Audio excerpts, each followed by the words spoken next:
श्रीमन्नारायण लक्ष्मी नारायण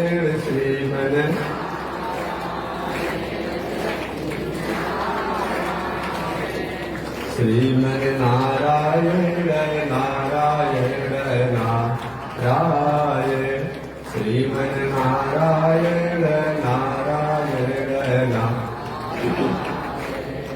श्रीमन्नारायण भवतारायण श्रीमन्नारायण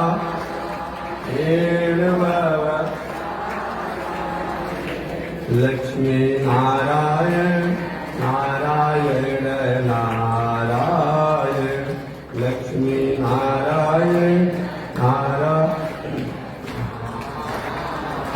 बोलिए श्री लक्ष्मी नारायण भगवान की। अनंताचार्य कृपया वेदांतद्वयपारगम् रामकृष्णामृतसद्भक्तम् विश्वक्सेन मुनिं भजे। परमाराध्य श्री लक्ष्मी नारायण भगवान नित्य वंदनीय पूज्य गुरुदेव श्री त्रिदंडी स्वामी जी महाराज के जुगल चरणों में कोटिशः नमन। भगवत भागवत आचार्य जी कई पारायण महानुभाव पावन भूमि पर पावन कथा को आप श्रवण करते आ रहे हैं। पावन कथा प्रसंग अंतर्गत पिछले दिन आपने कथा के माध्यम से श्रवण किया, कथा द्वारा श्रवण किया कि सुखदेव जी ने कहा कि परीक्षित भगवान केवल मनुष्यों पर ही कृपा नहीं करते हैं, भगवान केवल देवताओं पर ही कृपा नहीं करते हैं, भगवान केवल पशुओं पर ही कृपा नहीं करते हैं, बल्कि भगवान तो निकृष्ट और सामान्य प्राणियों पर कृपा करते हैं। उदाहरण के रूप में भगवान ने मत्स्यावतार धारण करके, मछली का रूप धारण करके और राजा सत्यव्रत के रक्षक राजा परीक्षित का गुरुजी मछली को तो एक साधारण और निकृष्ट योनि माना जाता है। कभी आपने देखा होगा बड़ी मछलियां छोटी मछलियों को खा जाती है। ये किसी किसी से प्राणियों में ऐसा देखा जाता है।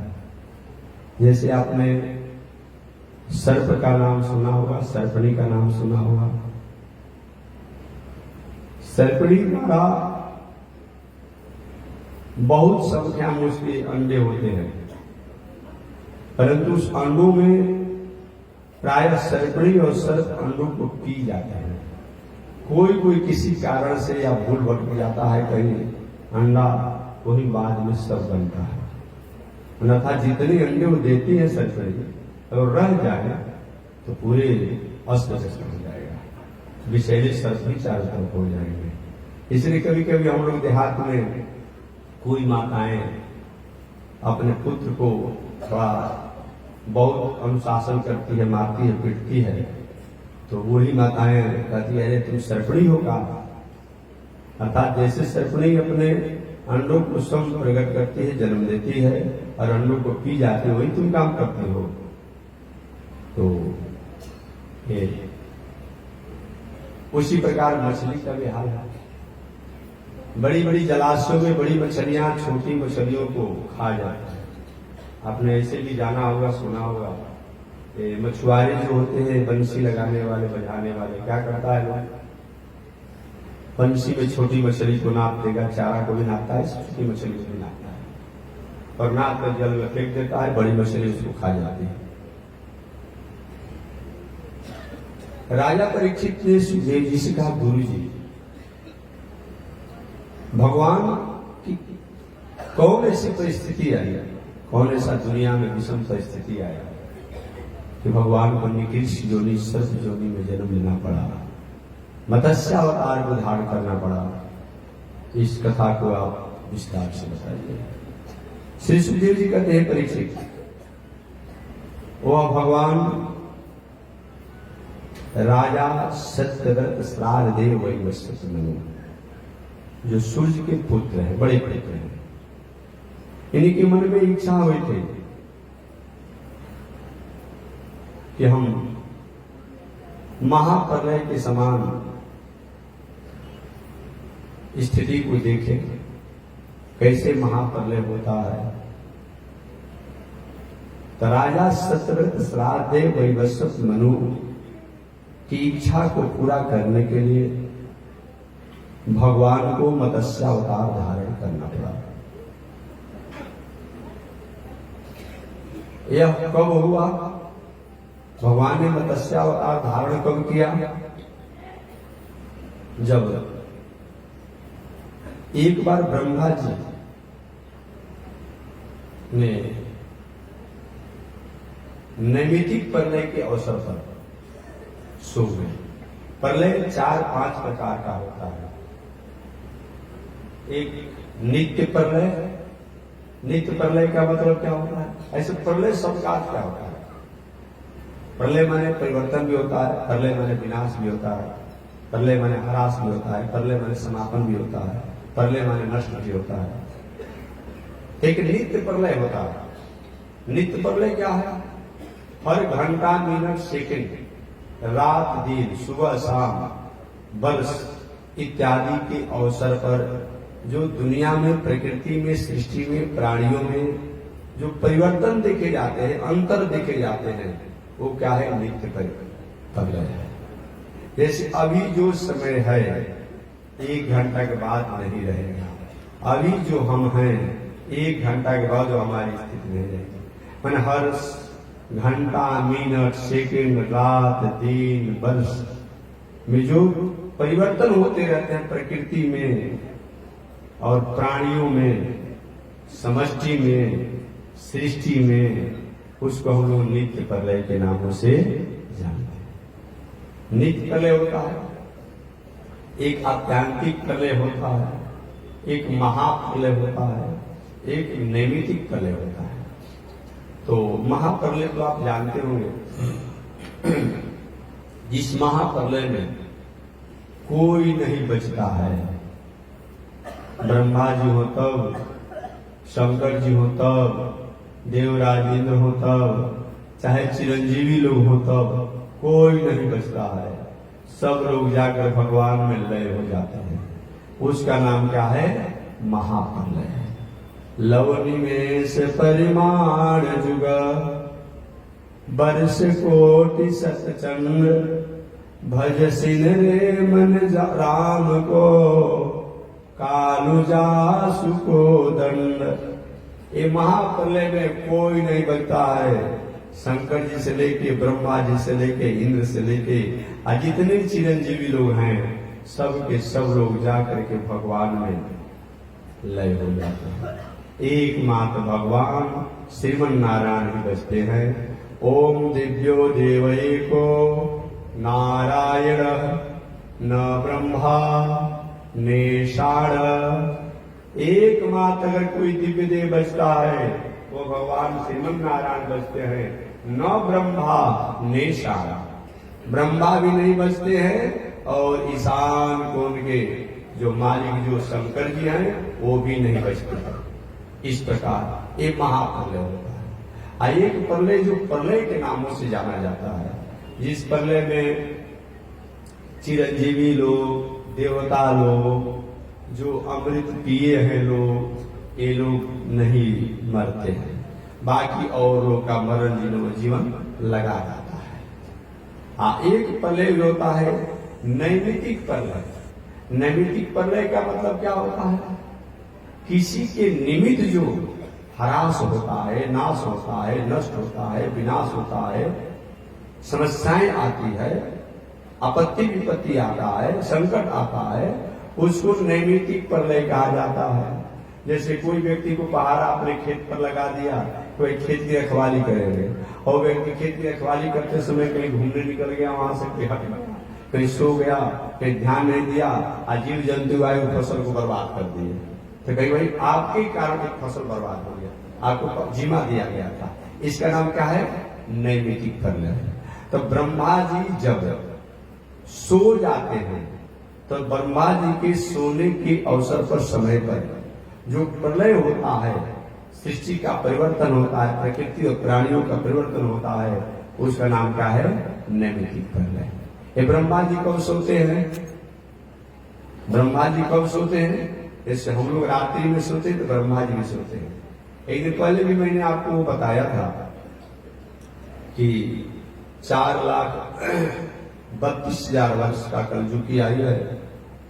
4,32,000 वर्ष में 2 का गुणा कर दीजिए, द्वापर युग की आयु। 4,32,000 वर्ष में 3 का गुणा कर दीजिए, त्रेता युग की आयु। और 4,32,000 वर्ष में 4 का गुणा कर दीजिए तो सतयुग की आयु होती है। चारों युगों की आयु को एक साथ जोड़ दीजिए, एक चतुर्युगी होता है।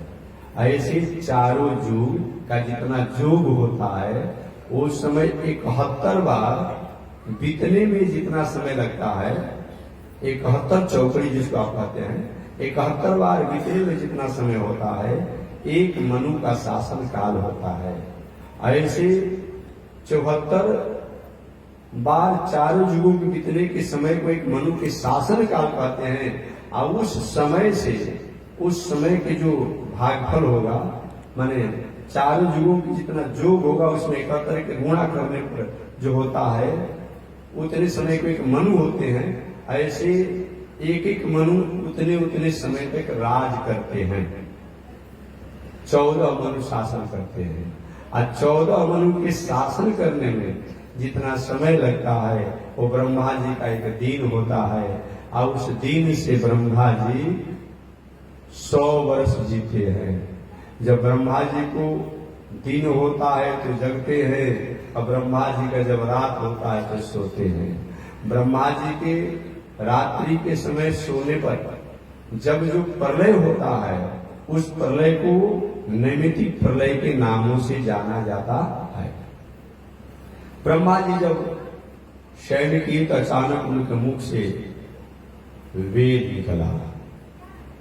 जैसे ब्रह्मा जी के द्वारा ही वेद प्रकट होता है, तो ब्रह्मा जी के चारों मुखों द्वारा चारों वेदों की बात आती है। और वेद जब निकला, उस समय एक हैग्रीव नाम का राक्षस था, और क्या किया, उस वेद की शक्ति को, ओज को, विद्या को, ज्ञान को चुरा लिया। उस समय भगवान श्री हरि इस संसार में प्रकट होकर के, और वेदों की चुराने वाला, भरण करने वाला दैत्य जिसका नाम हैग्रीव राक्षस था, उस हैग्रीव दैत्य को भगवान श्री हरि ने मारा। और मारने के बाद वही हरि भगवान एक समय सत्यव्रत श्राद्ध दे वैवस्वत करो की भावना, तपस्या को सफल करने के लिए, मंगल करने के लिए मत्स्य अवतार के रूप में धारण किए। वही हैग्रीव दैत्य जो बहुत बड़ा प्रभावी था, भगवान ने जब उसको श्री हरि ने मारा, तो भगवान का एक नाम पड़ गया हैग्रीव। हैग्रीव नाम पड़ गया। हैग्रीव नाम के दैत्य के संहार करने से भी उनका नाम एक हैग्रीव पड़ गया। इसे मूर नाम के राक्षस को मारने के कारण भगवान श्री कृष्ण का एक नाम मुरारी है। एक मूर नाम का राक्षस था, बहुत बड़ा आतताई था। भगवान श्री कृष्ण ने उसका वध किया, इसलिए उनका नाम क्या हो गया? मुरारी हो गया, मुरारी हो गया। उसी प्रकार से हैग्रीव नाम के राक्षस को मारने के कारण भी भगवान का नाम एक हैग्रीव हुआ। वो हैग्रीव भगवान कौन है? जो विद्या के, जो भगवान मुंह तो गर्दन ऊपर वाला जो है घोड़े के आकार के, और बाकी जो है देव स्वरूप में, वो हैग्रीव भगवान विद्या के प्रधान देव माने जाते हैं। देहात में तो सरस्वती देवी जी को विद्या का प्रधान आप लोग मानते हैं, लेकिन भगवान हैग्रीव जो है विद्या के प्रधान देव है। वह हैग्रीव भगवान द्वारा हमें विद्या की प्राप्ति होती है। बड़े बड़े संत, महात्मा, ज्ञानी, विद्वान लोग उन हयग्रीव भगवान की आराधना करते हैं। मेधाम विद्याम बलम प्राज्ञाम संपदम पुत्र पौत्रकाम देहि में देव देवेश्वर हयग्रीव उपासना।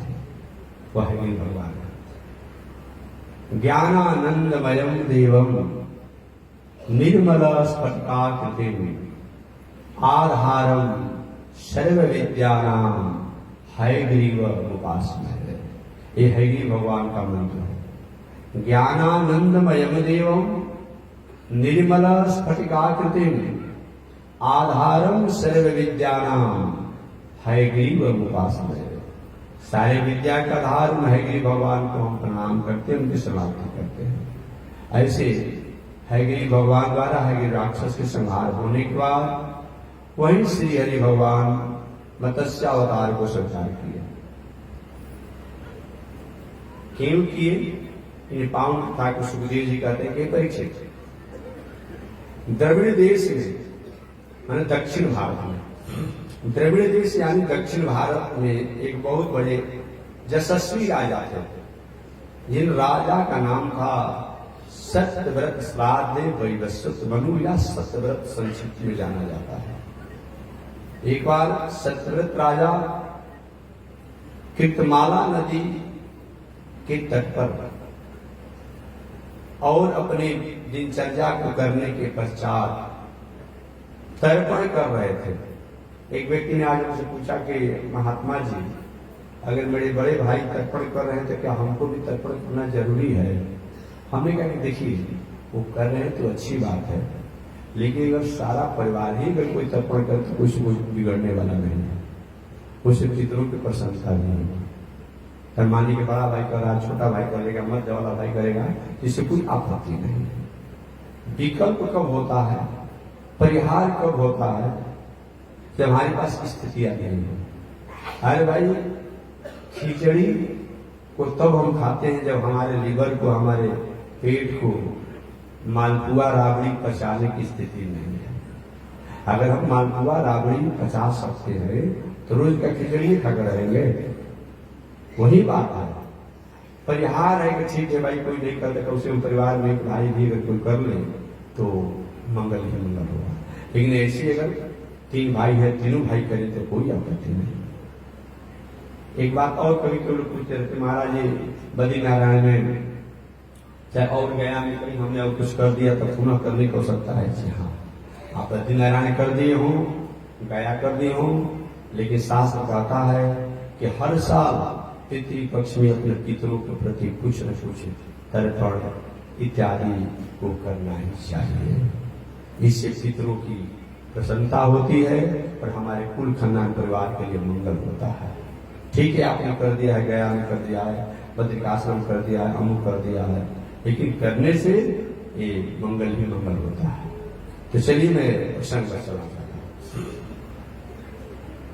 राजा सत्यव्रत द्रविड़ देश के राजा थे, बहुत बड़े धर्मात्मा थे। एक दिन कीर्तमाला नदी के तट पर अपनी शेष पूजा को करने के बाद तर्पण कर रहे थे। तर्पण का मतलब क्या होता है? तर्पण में तृप्ति किया जाता है पितरों को, देवताओं को, भगवान को। नारायणम तर्पयामि, माधवम तर्पयामि, गोविंदम तर्पयामि। पितरों के प्रति भी तर्पण किया जाता है। तर्पयामि तर्पयामि तर्पयामि करते हैं, अर्थात हम तृप्ति करते हैं। आज तो ये प्रश्न होता है कि महाराज जल से तर्पण करने की लिए बात आती है, और भी चीजों से तर्पण कहीं कहीं कभी कभी किया जाता है, लेकिन जल से इसलिए तर्पण किया जाता है कि हमारे आपके शरीर में हमारा आपका पैदाइश, हमारा आपका जन्म जो है वो जलीय पदार्थों से हुआ है। जबकि हमारे शरीर में जल तत्व, वायु तत्व, आकाश तत्व, अग्नि तत्व, पृथ्वी तत्व भी है, जिसको मिट्टी तत्व कहते हैं, पृथ्वी तत्व भी है, लेकिन जलीय तत्वों द्वारा हमारा आपका जन्म हुआ है। जलीय तत्वों का मतलब, जलीय तत्वों का मतलब क्या होता है? एक तरह से सीधी सीधी बात में 1 मिनट में सुना दूं। आकाश से वृष्टि होती है और वह वृष्टि से फल फूल अन्न इत्यादि होते हैं और उस फल फूल को खाया जाता है। माता पिता सब लोग खाते पीते सब लोग खाते हैं और उस खाने से उनके शरीर में रज तेज तैयार होता है, मांस मज्जा भी बनता है, लेकिन रज तेज तैयार होता है। माताओं को रज तैयार होता है और पिताओं को जो है उनको तेज तैयार होता है। ये जलीय तत्व है। इन रज और तेज के ही संयोग से वैदिक परंपरानुसार विवाह होने पर माता पिता द्वारा रज तेज के संयोग से हमारी आपकी पैदाइशी होती है, तो हम जल से ही बने हुए हैं। इसीलिए और चीजों से तर्पण कहीं कभी कभी होता है, लेकिन जल के तर्पण का विशेष महत्व बताया गया है। तो सत्यव्रत श्राद्धदेव जो राजा है वे कृतमाला नदी के पावन तट पर शेष पूजा करने के बाद तर्पण कर रहे थे जल से। एक बात और मैं निवेदन करूं कि जल में आप अगर खड़ा होकर तर्पण कर रहे हैं तो भीगे वस्त्र हो तो कोई बात नहीं, अगर बाहर हो तो बाहर कम से कम सूखे वस्त्रों का प्रयोग ले लीजिए। एक वस्त्र से तामसी पूजा, 2 वस्त्र से राजसी पूजा और 3 वस्त्र से सात्विक पूजा होती है। इसलिए 3 वस्त्र कम से कम होना चाहिए। उसमें भी बहुत से लोग देखते हैं कि धोती पहनते हैं, उसी धोती को ओढ़ लेते हैं पूजा पाठ में, या तो नहीं जानते हैं या फिर जो भी हो, ऐसा पुरुष को नहीं करना चाहिए। ये माताओं के लिए, स्त्रियों के लिए बताया गया कि जिस वस्त्र को पहनती है उसी वस्त्र को आधा उठा लेती है, लेकिन पुरुष को ऐसा नहीं करना चाहिए। एक वस्त्र तामसी है, 2 वस्त्र राजसी है और 3 वस्त्र सात्विक है। जल में खड़ा होकर के पूजा करना हो, प्रवेश कर पूजा करना हो तो भीगे वस्त्र हो तो कोई बात नहीं, और जल से बाहर कहीं पूजा करना हो तो सूखे वस्त्रों से पूजा करें। कि महाराज आप कहीं गए और सूखा वस्त्र नहीं लिए हैं, इच्छा हो रहा है पूजा करने के लिए, और जल से बाहर आकर के कहीं पूजा करने की इच्छा, तो क्या करें? ये बात हो सकती है शास्त्र। तो उसके लिए शास्त्रों में ऋषियों ने बताया कि अगर कहीं आपका भीगा वस्त्र है, गीला वस्त्र है, सूखा नहीं आपके पास है, पूजा करने का समय है, तो क्या करें?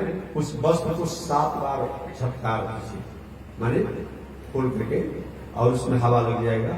आप पुनः उसको 7 बार झटकार करके मन खींचने के बाद और उस गीले वस्त्र को तब उसको प्रयोग लेकर के आप पूजा पाठ कर सकते हैं। इस ताकत चलिए मैं कथा की तरफ चल रहा हूं। सत्यव्रत श्राद्धदेव जी कृतमाला नदी के तट पर तर्पण कर रहे थे और तर्पण करते समय अचानक देवी नदी के जल को लेकर के और अंजलि में लेकर के देवी जल में गिरा रहे थे, तर्पण कर रहे थे। अचानक उसी समय उनकी अंजलि में एक छोटी सी मछली दिखाई पड़ी। जल में होगी, अंजलि में लिए होंगे, वो उनके हाथ में आ गए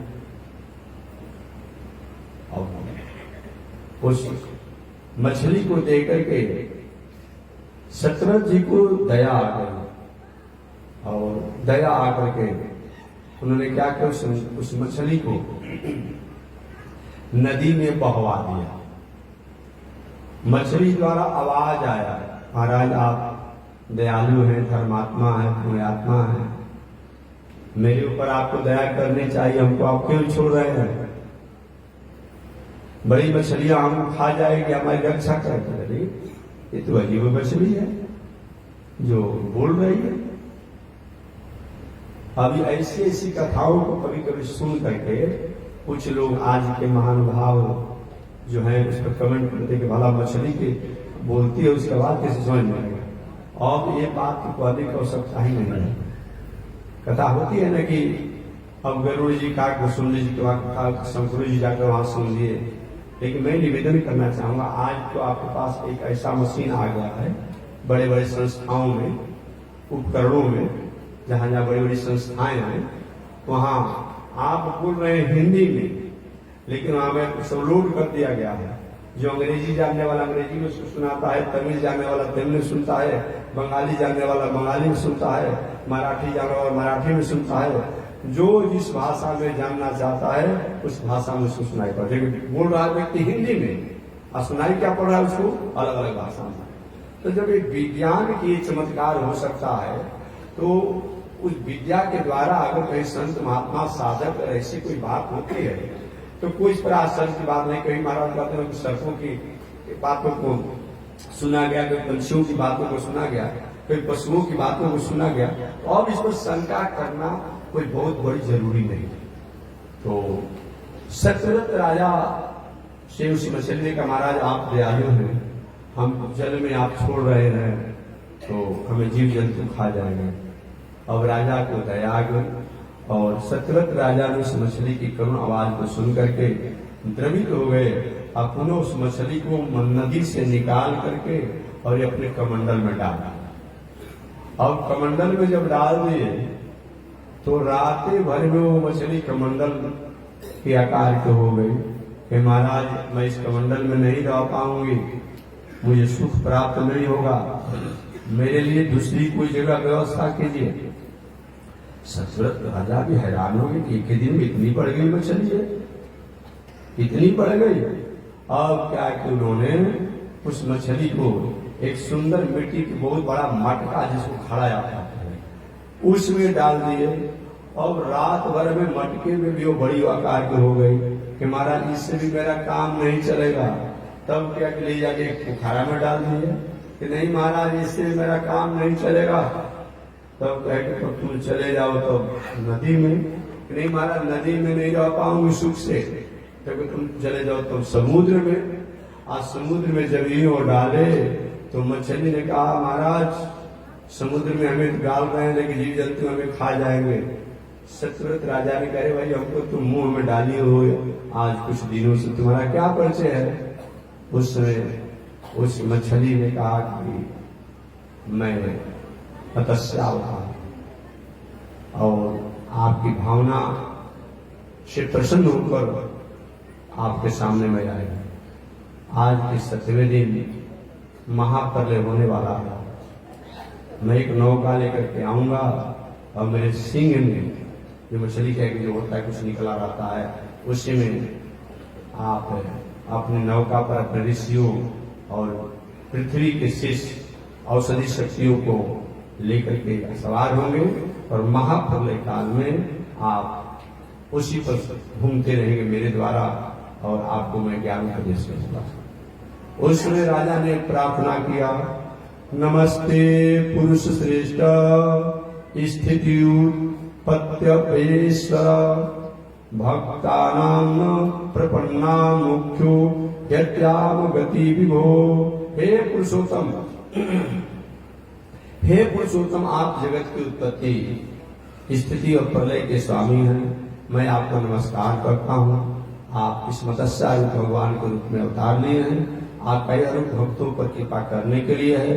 और आज के 7वें दिन पृथ्वी प्रलय के कारण समुद्र जो डूब जाएगी तो प्रभु आपने कहा कि मैं आपको ज्ञान उपदेश करूंगा, तो इसके लिए मैं आपको प्रणाम करता हूँ।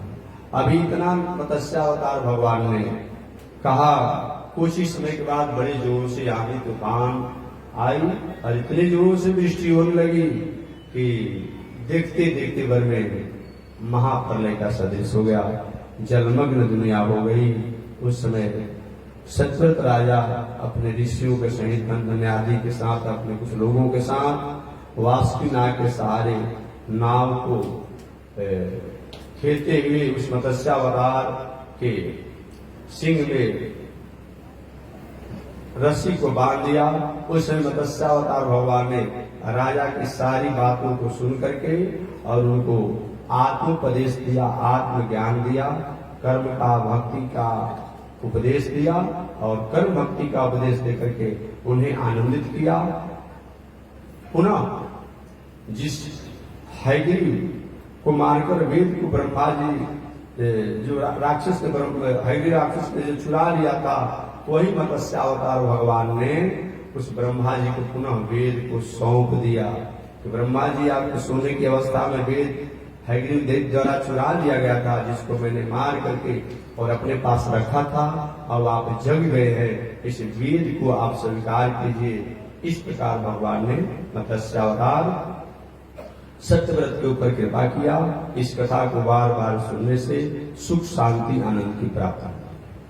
आगे राजा परीक्षित ने सुखदेव जी महाराज से कहा कि हे मुनिवर, मुझे वैवस्वत मनु के वंश और इसमें जो हो चुके हैं और इस समय जो हैं और आगे जो होने वाले हैं, उन सबके चरित्रों को मैं सुनना चाहता हूं कि आगे इस परंपरा में कौन कौन लोग हो चुके हैं और होने वाले हैं। श्री सुखदेव जी महाराज मनु की वंश परंपरा को विस्तार से सुना रहे हैं और सुनाते समय कहे परीक्षित, मनु की वंश को सैकड़ों वर्ष लग जाएंगे, फिर भी पूरा पूरा नहीं सुनाया जा सकता है। लेकिन मैं संक्षिप्त में मनु के वंश परंपरा को सुना रहा हूं कि वह भगवान श्रीमन नारायण जो दुनिया के नियामक और नियंता है। भगवान श्रीमन नारायण के मन में जब इच्छा होती है सृष्टि करने के लिए, तो अपने सत्य काम सत्य संकल्प से भगवान के नाभि से कमल और कमल से ब्रह्मा जी होते हैं और ब्रह्मा जी के द्वारा पुनः सनक सनंदन सनातन सनत कुमार 4 बालक होते हैं। बाद में लोग बाल ब्रह्मचारी बन जाते हैं, तो ब्रह्मा जी द्वारा शंकर जी प्रकट होते हैं। शंकर जी को सृष्टि करने की आज्ञा होती है, तो बाघ सिंह भूत प्रेत साकनी डाकनी हिंसक जीवों को प्रकट करते हैं। पुनः ब्रह्मा जी की आज्ञा पर शंकर जी 11 रुद्र और 11 रुद्राणी को प्रकट करते हैं। इस प्रकार कुल मिलाकर 12 रुद्र और 12 रुद्राणी होते हैं। ब्रह्मा जी सृष्टि करते समय जब शांति नहीं मिलती है, तो उनके पुत्र रूप में कर्दम ऋषि प्रकट होते हैं, अहल्या प्रकट होती है, सरस्वती देवी प्रकट होती है, धर्म प्रकट होते हैं, अधर्म प्रकट होते हैं, सूक्ष्म में समुद्र प्रकट होते हैं, राक्षस प्रकट होते हैं। फिर भी शांति नहीं मिलती है, तो कर्दम ऋषि अब सात्विक सृष्टि ऋषियों की सृष्टि करने की इच्छा करते हैं और ऋषियों की सृष्टि में ब्रह्मा जी के पुत्र मरीचि ऋषि होते हैं और मरीचि इत्यादि ऋषि होते हैं। उन मरीचि के पुत्र कश्यप ऋषि की पत्नी अदिति से धर्म पत्नी अदिति जो दक्ष पुत्री है, उन कश्यप ऋषि की पत्नी अदिति से विवस्वान सूर्य का जन्म होता है। वही विवस्वान सूर्य जो और विवस्वान सूर्य की 3 पत्नियां, उन विवस्वान सूर्य की प्रथम पत्नी से वैवस्वत मनु, जम और जमयम। विवस्वान सूर्य की दूसरी पत्नी छाया से सावरणी मनु, शनिचर और ताप्ती। विवस्वान सूर्य के तीसरे पुत्र जो है, तीसरी पत्नी घोड़ी रूप में थी, इसे अश्विनी कुमार होते हैं। आगे इसी वंश परंपरा में मनु जी जो वैवस्वत मनु के नामों से जाने जाते हैं, उस वैवस्वत मनु के 10 पुत्र हुए। उन 10 पुत्रों में इक्ष्वाकु, नृग, सरजाति, दिष्ट इत्यादि। इन सभी पुत्रों में इक्ष्वाकु बहुत बड़े प्रतापी राजा हुए मनु जी के वंश परंपरा में। और पहले इक्ष्वाकु कुछ संतानहीन थे, पहले संतानहीन थे, बाद में उन्होंने जग आदि करके और संतान को प्राप्त किया। केवल इक्ष्वाकु की बात नहीं है, वैवस्वत मनु भी पहले संतानहीन थे। देखिए एक बात और है, सूर्य वंश में शुरू से संतान का अभाव रहा। संत महात्मा पूजा पाठ योग धर्म तीर्थ व्रत का सहारा लेना पड़ा। आज चंद्र वंश में वंश परंपरा प्रायः विकसित रहा, वहां बहुत कुछ करना नहीं पड़ा। अब देख लीजिए, अब सूर्य है, सूर्य के पुत्र मनु जी हैं, वही सतव्रत श्राद्ध विवस्वत मनु है। मनु को बहुत दिन तक कोई पुत्र नहीं हुआ। जब कोई पुत्र नहीं हुआ तो वशिष्ठ ऋषि द्वारा जग कराया गया, और जग जब कराया गया तो मनु जी की पत्नी ने कहा कि महाराज हमारी इच्छा है कि हमारी बेटी बनी तो अच्छा होता है। अब मनु जी ने वशिष्ठ ऋषि से पुत्र के लिए, बेटा के लिए जग कराए थे। अब जजमान और जजमानी में आपसी थोड़ा सा भेद हो गया, मतभेद हो गया। मनु की पत्नी ने कहा कि ब्राह्मण देवता लोग, आप लोग अगर मेरी बात का आदर करेंगे, पुत्री की कामना से अगर जप करेंगे, पूजा करेंगे, तो दक्षिणा में बढ़ा दूंगा।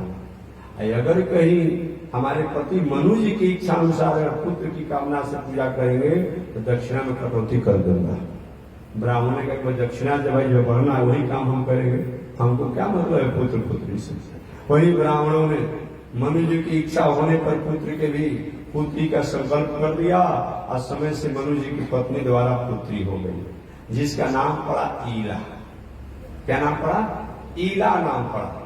अब मनु जी वशिष्ठ ऋषि से कहे, गुरु जी हमने इतना खर्चा किया पुत्र के लिए, बेटा के लिए, हो गई बेटी, ये क्या मतलब होता है?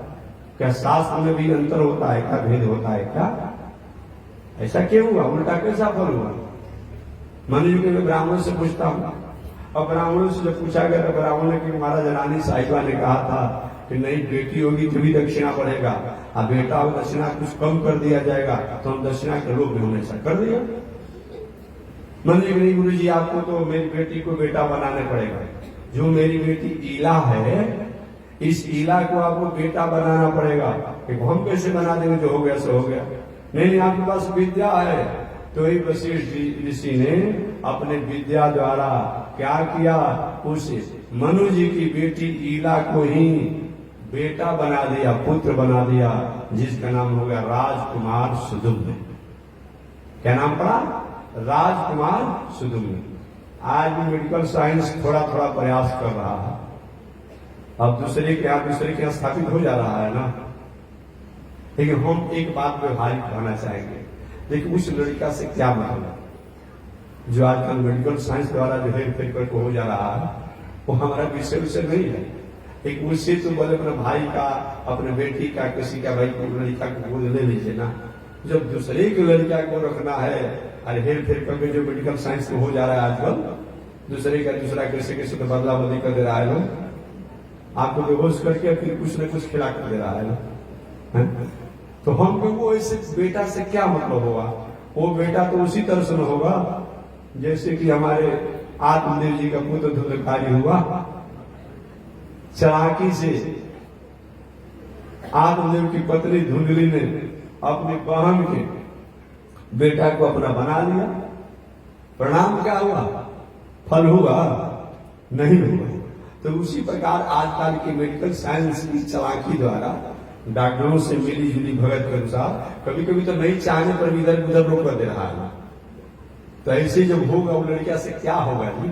न उसके द्वारा किया गया पीतर का, न पूजा, न पाठ, जग, न दान, न तीर्थ, न व्रत, कोई भी देवी देवता पूजा पाठ किया जाएगा अब वो नहीं हो पाएगा। अरे पता नहीं किसका है, कैसे होगा? इसीलिए उससे अच्छा है कि भाई का लड़का हो या कोई बेटी का लड़का हो या और कोई आपको पिता कुल खानदान में या पति कुल खानदान में या वैसे कोई हो, उसको गोद ले जिसके बारे में आप अच्छा जानते हैं। लेकिन जो आज की जो चालाकी अनुसार जो मेडिकल साइंस ने अपने तकनीकी द्वारा जो करता है, उसमें थोड़ा सा संशय बनने की संभावना बनी रहती है।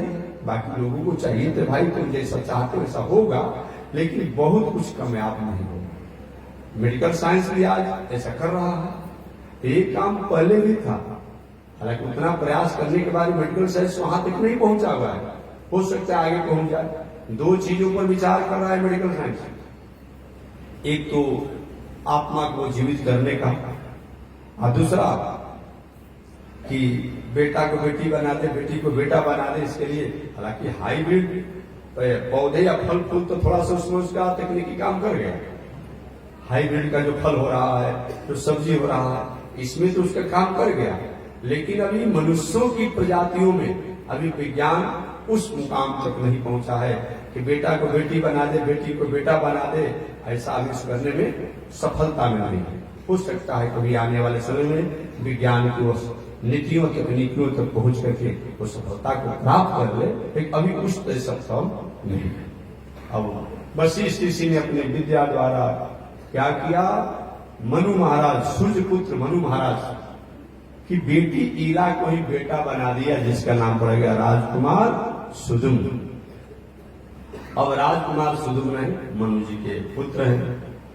एक बार अपने कुछ मंत्रियों के साथ घोड़ा पर सवार होकर के निकल पड़े और जाते जाते उस स्थान पर पहुंच गए जहां शंकर जी और पार्वती जी दोनों लोग बैठे थे।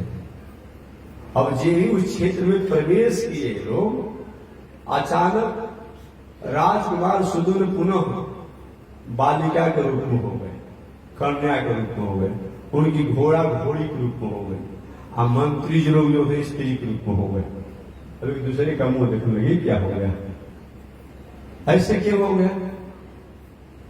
और पता चला कि तो पार्वती का शापित क्षेत्र है। पार्वती ने इस क्षेत्र में शाप दिया है कि जो भी प्रवेश करेगा उसको केवल शंकर जी के अलावा अगर कोई यहां प्रवेश करेगा उसको स्त्रीलिंग हो जाना पड़ेगा। केवल पुरुष को स्त्री नहीं, अगर घोड़ा रहेगा तो घोड़ी हो जाएगा, जो भी पुल्लिंग होगा स्त्रीलिंग हो जाएगा। अब जाकर के शंकर जी से प्रार्थना कि प्रभु हम सूर्य पुत्र मनु के पुत्र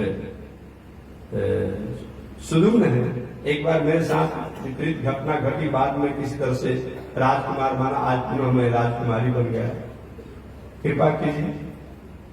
एक हम क्या करें, हमारा इसमें कोई हाथ नहीं है, जाओ पार्वती से बात करो। अब पार्वती जी कहा जाकर के वह स्त्री भेष सुदुम्न बात किए, राजकुमारी भेष में सुदुम्न बात किए, माता जी क्षमा करो गलती हो गई। तो माता जी ने कहा ठीक है चलो, जब क्षमा की बात करते हो, एक तो तुमको इस क्षेत्र में प्रवेश नहीं करना चाहिए, और जब आ गया चलो क्षमा की बात करते हो तो 1 महीना तुम पुरुष रूप में रहोगे, 1 महीना स्त्री रूप में रहोगे। ये भी काम बची। जब कोई काम लगता तो स्त्री रूप हो जाते, जब कोई काम लगता पुरुष रूप हो जाते। अब 1 महीने का बारी बारी से था, इस समय व्यतीत होते रहा। अब जिस समय राजकुमार सुदुम्न स्त्री भेष में थे, उसी समय चंद्रमा के पुत्र जो बुध हैं, उन्होंने अचानक वह राजकुमार सुदुम्न जो स्त्री बालिका कन्या के रूप में है, उनको देखकर के प्रभावित हुए। कितना सुंदर कन्या है, एक काश मेरी पत्नी बन जाती तो अच्छा होता। और बुध ने क्या किया, उन राजकुमार जो राजकुमारी बन चुके थे सुदुम्न, तो उनका नाम ईला पड़ा। ईला पहले भी था, फिर ईला हुआ, और उससे वंश विस्तार के अधिकार को प्राप्त किया। विवाह में जैसे वंश विस्तार का अधिकार प्राप्त किया जाता है, और समय से वही दोनों की मर्यादा से वाद में चल करके वह कुमारी जो राजकुमारी बनी, सुदुम्न कुमार है, कुमारी बनी, तो उनसे एक स्त्री वेश में जब एक लड़का जन्म लिया बुध के द्वारा, जिस बालक का नाम पड़ा पुरुरवा। क्या नाम पड़ा? पुरुरवा।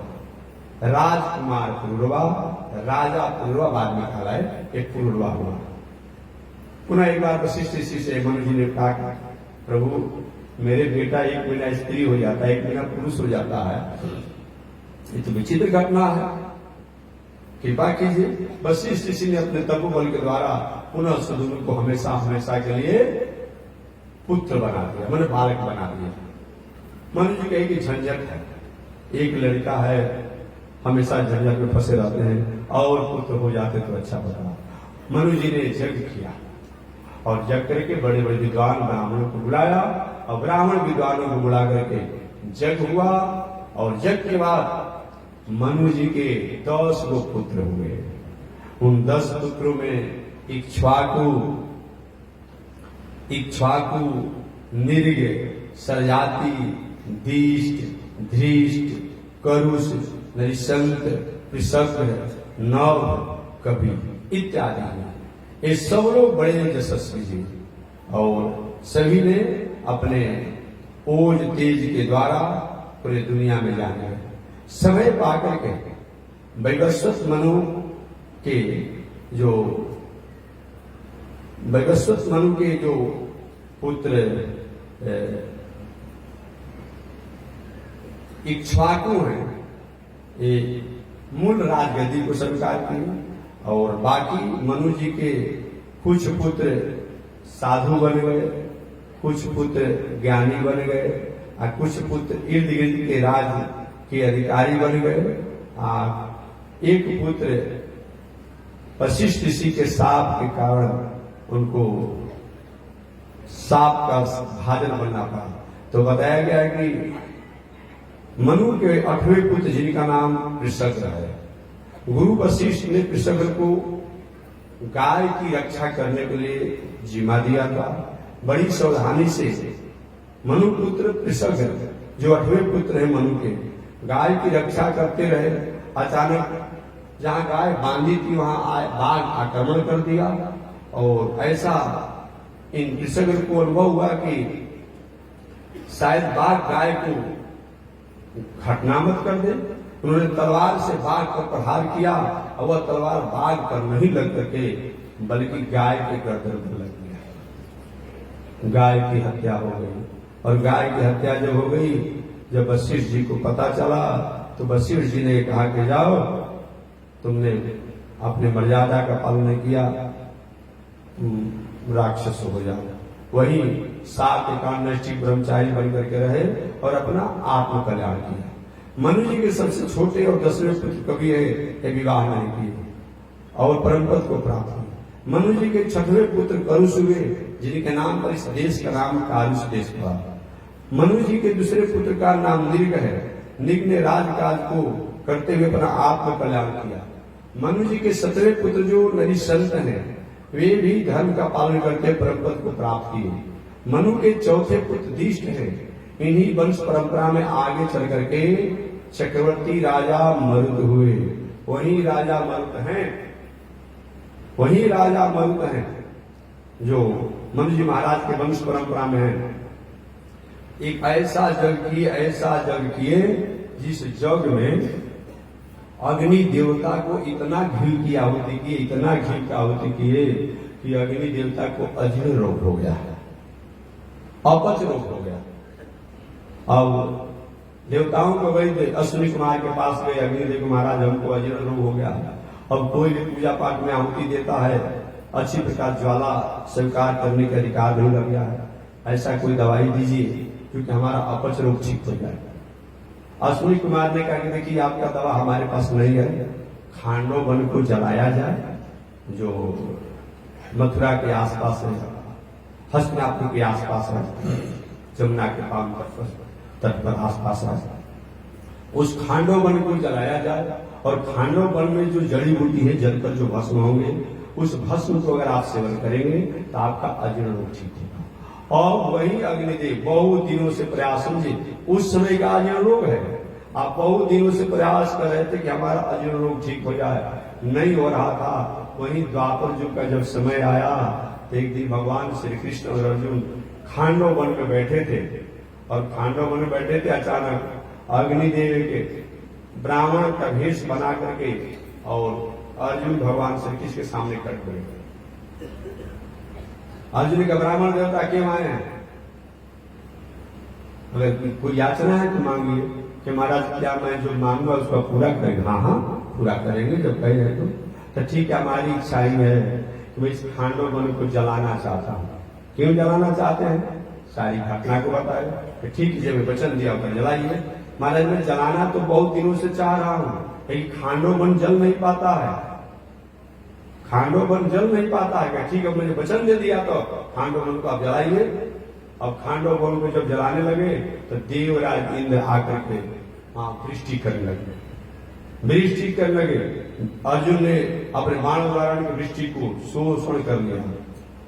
जब खांडव वन बहुत जल गया, देवराज इंद्र आकर के भगवान कृष्ण ने प्रार्थना की, प्रभु प्रकृति सृष्टि के स्वामी आप ही हैं और आपके द्वारा ऐसा होगा, कैसे काम चलेगा?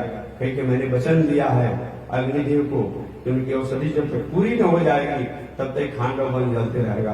अग्निदेव से जाकर के इंद्र ने प्रार्थना की, महाराज अब क्षमा कर दीजिए कि किसी वन में मेरा एक मित्र रहता है जिसका नाम है कर्कोटक सर्प। इंद्र ने कहा और खांडव वन रुक गया जलने से, आपका औषधि पूरा हो गया अब उसी वन में राक्षसों का विश्वकर्मा रहता था, जिसका नाम था मय नाम के दानव। उसके भी प्राणों की रक्षा हो गई, तो आकर के भगवान श्री कृष्ण के सामने उनको भी अस्त्र शस्त्र दिया और अर्जुन को भी दिया और कहा कि हम राक्षसों के विश्वकर्मा हैं, लेकिन हमारी रक्षा हो गई है, तो आप जो चाहिए मांग लीजिए।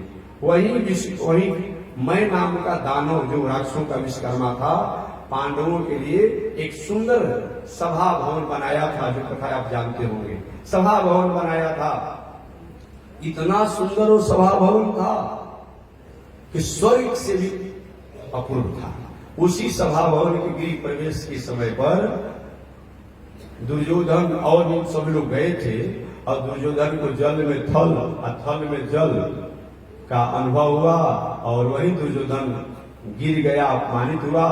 शायद लोग कह दिए होंगे पांडव लोग द्रौपदी कि अंधा का लड़का ना ही होता है, और वही महाभारत बीच का खाना बना है, वही खांडव है। तो इस प्रकार से ये राजा मरुत की कथा मैंने सुनाया। ऐसे राजा मरुत तो इतना जग किए और जग में इतना घीओं की आहुति किए कि मत पूछिए। आगे उसी राजा मरुत के वंश परंपरा में चल करके एक बहुत बड़े राजा प्रतापी हुए, जिनका नाम पड़ा राजा तृणबिंदु। राजा तृणबिंदु का विवाह अलम्बुसा नाम की अप्सरा के साथ हुआ। इनसे भी अनेक पुत्र हुए। उन पुत्रों में राजा तृणबिंदु की शादी अलम्बुसा नाम की अप्सरा से हुआ। इनसे कई पुत्र और एक इडविड़ा नाम की कन्या हुई। राजा तृणबिंदु की एक पुत्री और कई पुत्र हुए। राजा तृणबिंदु की जो पुत्री हुई उसका नाम पड़ा इडविड़ा।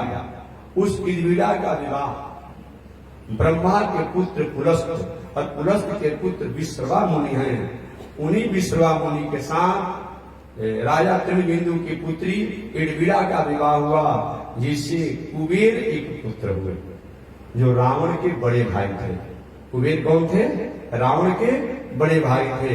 बाद में चल करके विश्रवा मुनि ने एक दूसरा भी विवाह कैकसी से किया, जिन कैकसी से रावण कुंभकर्ण विभीषण और शुक्लाकार हुई। लेकिन रावण के बड़े भाई कुबेर जी की माता का नाम है इडविड़ा, जो राजर्षि तृणबिंदु की वह पुत्री है। आगे चलकर किसी सूर्य वंश में राजर्षि तृणबिंदु के वंश परंपरा में एक और बड़े प्रतापी राजा हुए। महाराज मनु के तीसरे पुत्र का नाम सरजाति था। यह भी सरजाति मनु पुत्र बहुत बड़े प्रतिष्ठित थे। सरजाति के अनेक पुत्रों के साथ एक पुत्री सुकन्या थी, जिस सुकन्या मनु पुत्र जो सरजाति उनकी पुत्री सुकन्या थी, उस कन्या का विवाह चैवन ऋषि के साथ हुआ। राजा सरजाति की वंश परंपरा में रेवत नाम के पुत्र हुए।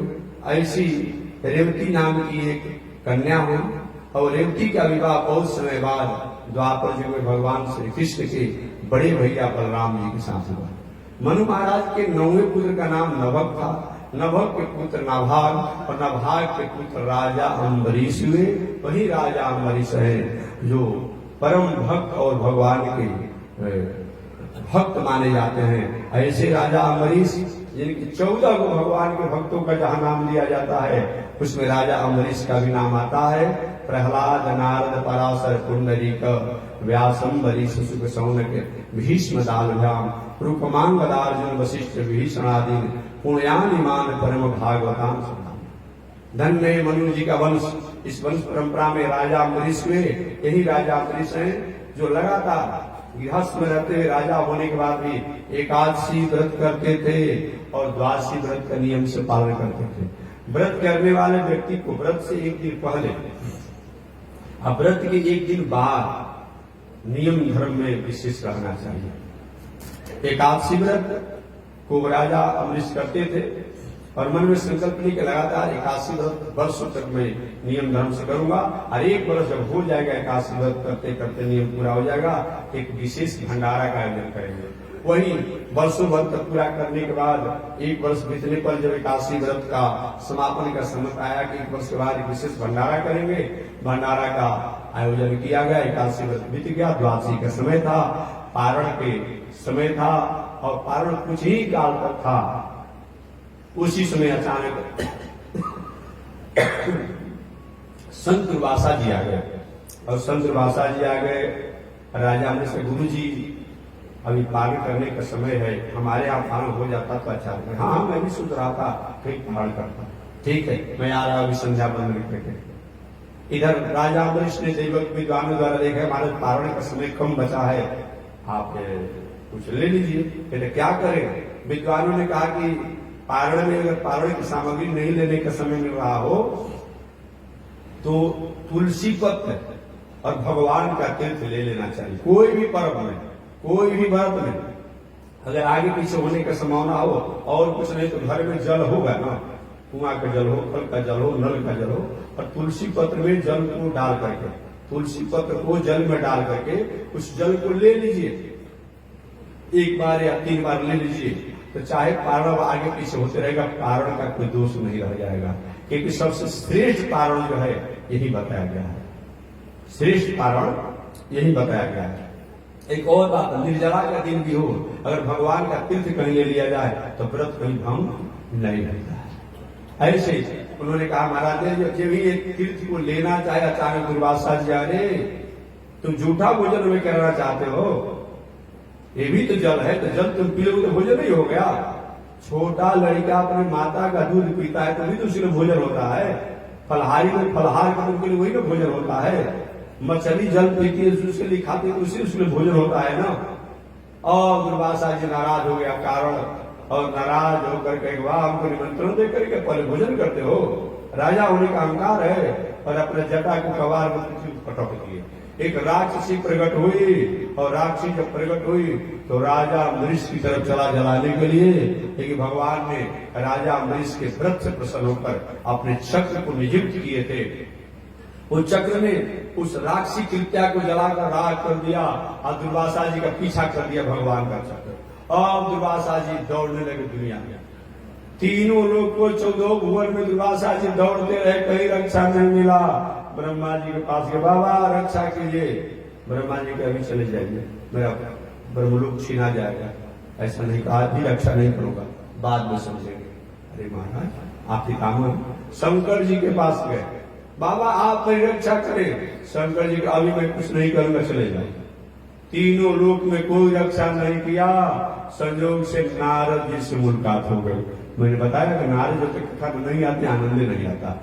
नारद जी से मुलाकात हो गई। नारद के भले आदमी संत दुर्वासा जी, और हंसते हुए नारद जी, आज बाबा दुर्वासा जी चक्कर में फंसे हैं, दुनिया को तो फेरा में डालते रहते हैं। दुर्वासा जी के नाकी पर साफ रहता है, आज फेरा में फंसे हैं। वही दुर्वासा जी को नारद ने कहा महाराज ये हद हो गई। अरे किसी का खतरनाक कुत्ता दौड़ा कर काट रहा हो, आप दौड़ रहे भाग रहे हैं, आपको अभय मिलेगा? उपाय तो यही है कि जिसका खतरनाक कुत्ता हो उसके मालिक के जाके चढ़ो को पकड़ लीजिए। कुत्ता कितना भी खतरनाक होगा, भूखेगा जरूर लेकिन काटेगा नहीं, क्योंकि जानता है कि मेरे मालिक के चरणों पे पकड़ा हुआ है। वही याद महाराज ये चक्र किसका है? आज दुनिया में घूम रहे चक्र से रक्षा करने के लिए, कोई रक्षा करेगा तो क्या करें? जिसका चक्र है उन्हीं के पास जाइए। और दुर्वासा जी भगवान विष्णु के पास गए, पाई पाई प्रभु मेरी रक्षा करें, मेरी रक्षा करें। भगवान ने हाथ उठा दिया, दुर्वासा जी अभी मैं रक्षा नहीं कर पाऊंगा। अरे महाराज ये तो प्रथम बार ऐसा होगा कि शरणागत की रक्षा आज आप नहीं करेंगे। क्या शरणागति और शरणागत क्या आज के बाद निरर्थक हो जाएगा? भगवान ने कहा नहीं नहीं दुर्वासा, शरणागति निरर्थक नहीं होगा, व्यर्थ नहीं जाएगा, लेकिन मैं एक उपाय बता रहा हूं। सुनिए, भगवान अपने भक्तों के बस में इतना होते हैं, डायरेक्ट रक्षा नहीं करे, उपाय कहे कि जिस राजा अम्बरीश द्वारा अपराध हुआ है उनके पास आप जाइए। अच्छा वहां जाना पड़ेगा? हाँ, वहीं दुर्वासा जी राजा अम्बरीश के पास गए और के पाई पाई में रक्षा करें, में रक्षा करें। इधर राजा अम्बरीश वर्षों से हे प्रभु मेरे कौन सा अपराध हो गया, क्योंकि मेरे द्वार पर आए संत का सम्मान नहीं हुआ, मेरे कारण उनको उपवास रहना पड़ा।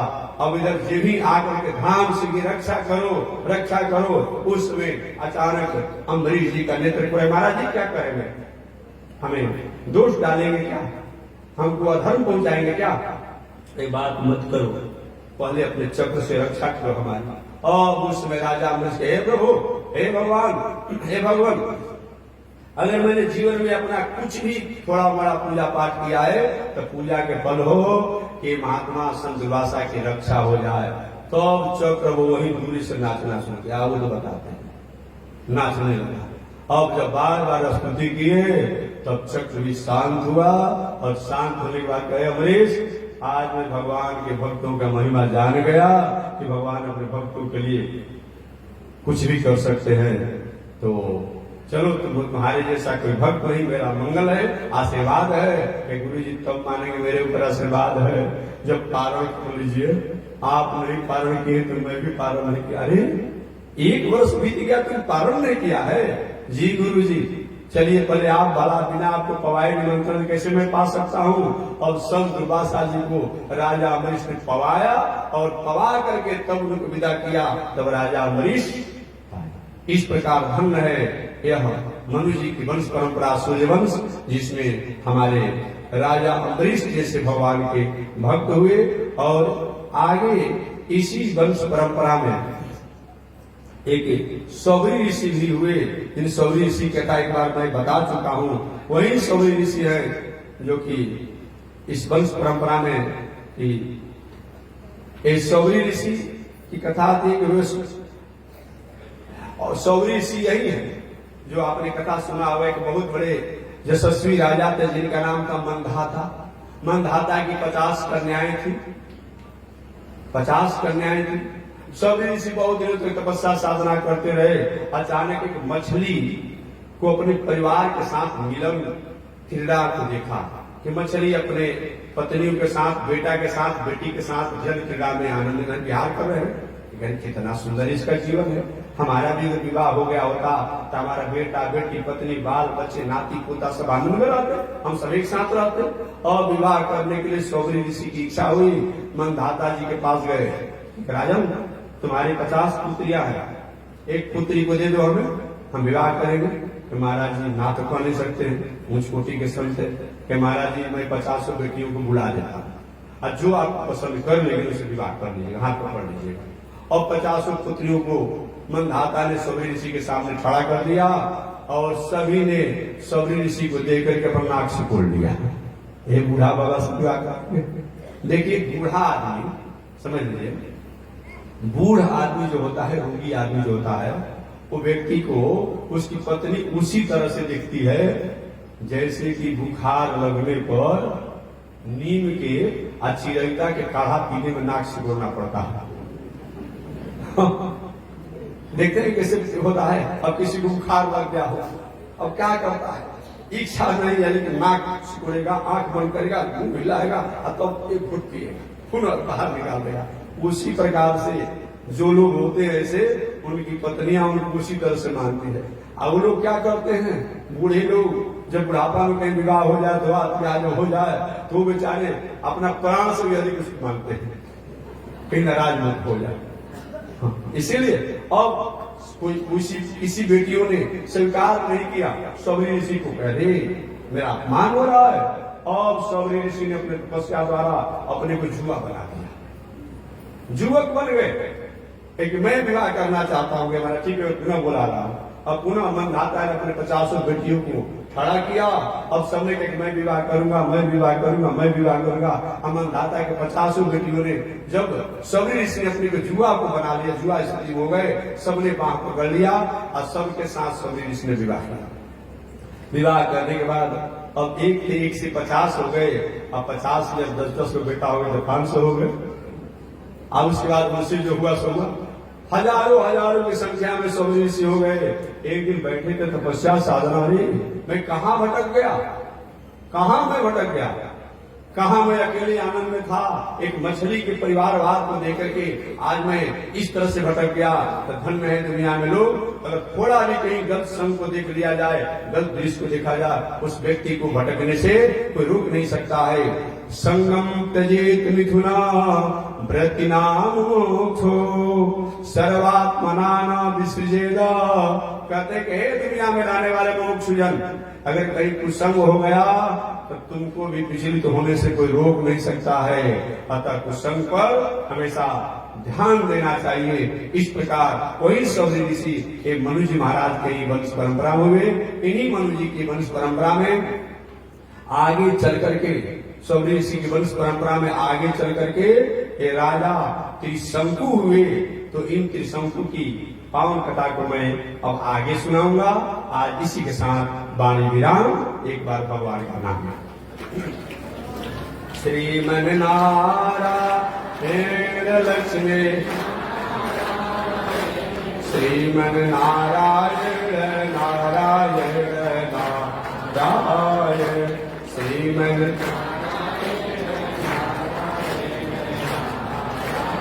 बोलिए श्री लक्ष्मी नारायण भगवान की।